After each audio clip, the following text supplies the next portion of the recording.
Welcome to Chillin' 101. We hope this video helps. You begin by confirming the printer model and current firmware version. This ensures you download the correct package. Open the printer settings or control panel and write down model and firmware. Next, connect via USB or a stable Wi-Fi network. USB is simpler for firmware.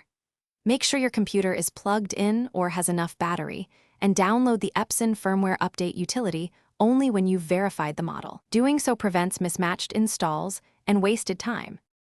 Once the utility is installed, run it with administrator privileges so the updater can write to the device. You'll see detected devices, select your exact model, and confirm the firmware file matches the release notes. Begin the transfer and watch progress indicators. Many models show percentage and status messages.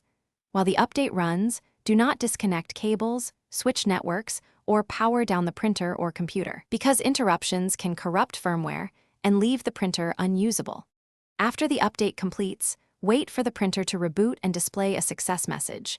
Do not unplug it immediately.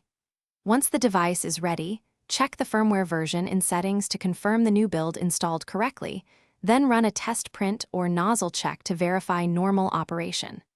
If something goes wrong, for example, the printer won't boot or shows an error, try the recovery procedure in the manual, reconnect via USB, or contact Epson support for a guided firmware recovery step. Thanks for watching. Consider subscribing if we helped you.